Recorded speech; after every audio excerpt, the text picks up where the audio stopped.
analysis that we chose was exercise, and that included bench pressing, butterflies, utilizing the treadmill, and curl-ups. I'm Jennifer Smith. I'm Jerome DeGoot. I'm Ulysses Monroe. I'm Bianca Den.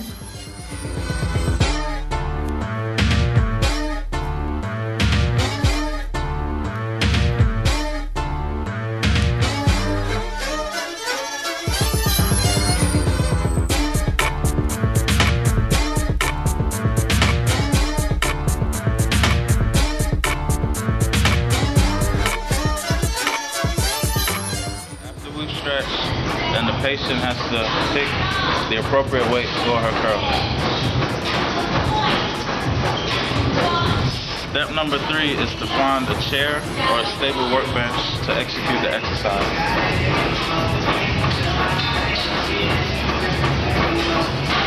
Step number 4 is place your feet on the ground, shoulder width apart. Chest out, back straight. Step number 5 is to pick up the weight in both arms and start in the down position. Step number 6 is to slowly curl the right arm up, not too fast, and squeeze at the top of the curl. Step number 6 is to slowly let down the right arm and then alternate to the left arm.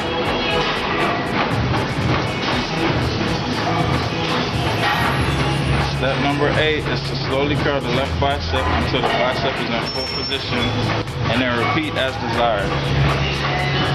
When curling, you want to give a good flexion at the top of the bicep curl. Not too fast and not too slow. The goal is to keep tension in the bicep.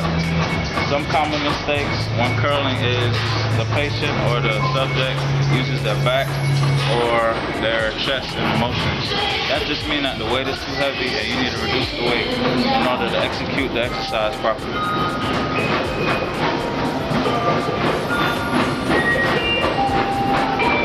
That's the curler.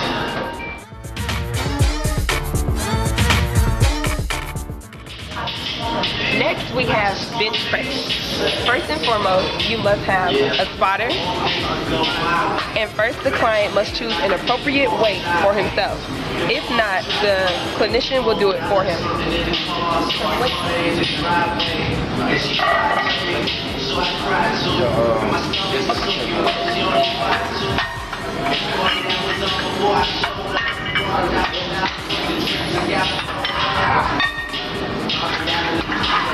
You have to make sure that you put on the proper securing to make sure the weights don't fall off.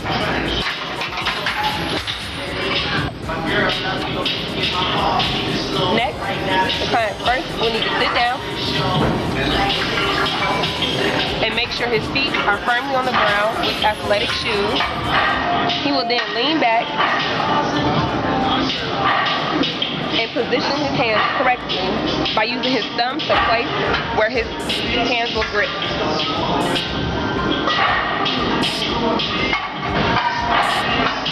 Next, when he knows that the spotter is ready, the spotter will help lift up the bench.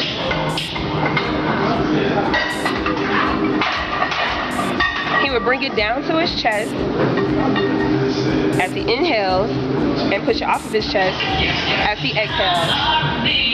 The spotter will then bring it back and place it securely on the rack. That is bench pressing. That's roughly 9 to 10 steps, very easy. When done properly and securely, the client and the clinician will be able to be in a safe environment.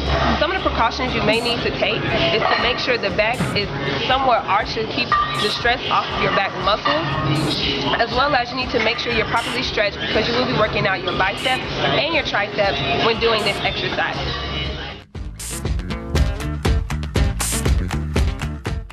The next exercise will be the butterfly. First, the patient must sit down, straight back, with their back on the pad. Take hold of the handle. Breathe out during the first part motion and hold the contraction for a second. Return back slowly in a starting position. Repeat for recommended amount of time.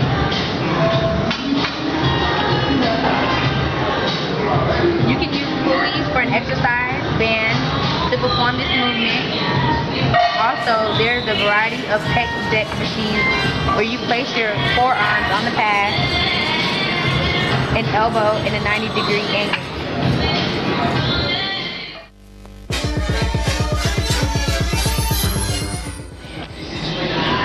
Alright, I'm introducing on how to work a treadmill. First, you step upon the treadmill. Alright. Then you turn it on to a slow walking speed to get the rhythm of the treadmill.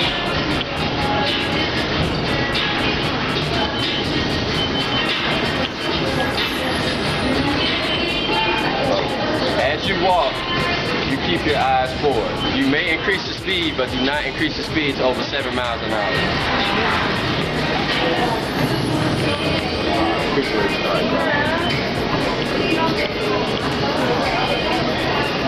As you increase the speed, you begin to jog and work up a spin. You do your normal running motion, left, right, left, right. Continue to look forward. You may do this for a maximum of 20 minutes for a warm-up. Alright, to stop, you simply look down and hit the stop button. The machine will gradually slow down and you will go back into a walking spot. And once the machine fully slows down, you step off to the side and your workout is over.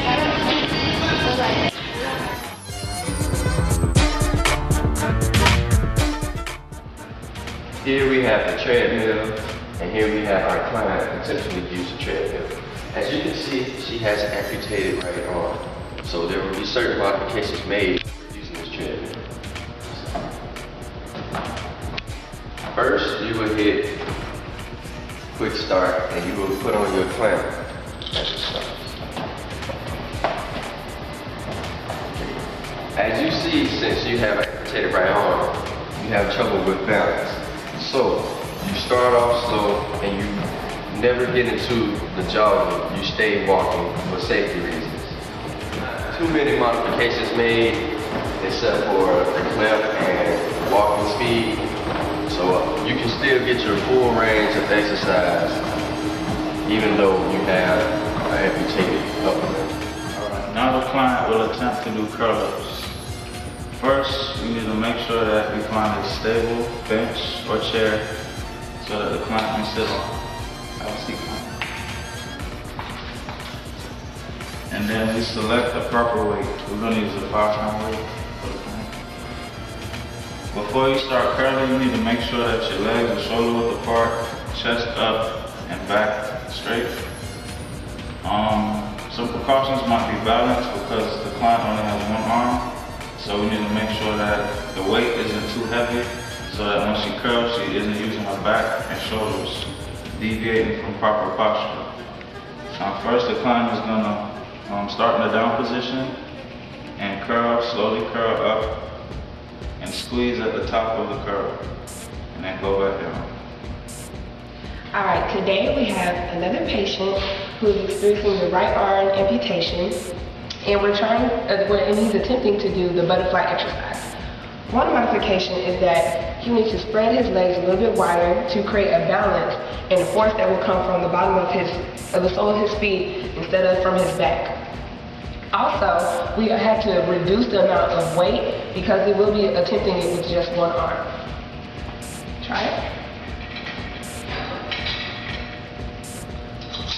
As you can see, even with these modifications that we made with just adjusting the body, the client is actually able to do this exercise with ease. Now there may be some times where the arm may get sore because it is working out by itself, but overall, the client is able to complete this exercise with no problem. Alrighty, and this is going to be the substitution for bench pressing. In some clinics, the clinicians, they are able to use adaptations with different clients. There are different abilities, but today we're going to show how you can use an alternative exercising machine in order to get the same results as bench pressing. Today we're going to utilize the chest press machine, and as the butterflies, the client has to spread their legs apart to create a good balance, so the stress is coming from the soles of their feet instead of their back. The posture has to be correct, and with the chest press, it's going to press out just as bench pressing and come back in. Example.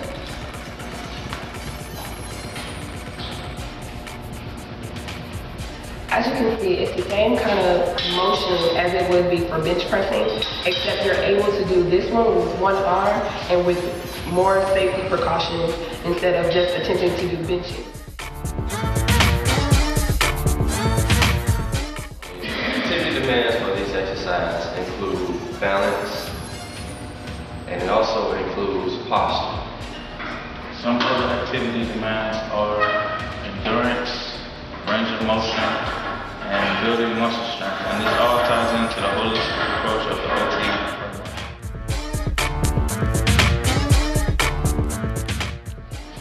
The acceptable criteria of completion for all of these exercises is simply allowing the patient to complete all sets and reps at the appropriate weight assigned by the clinician.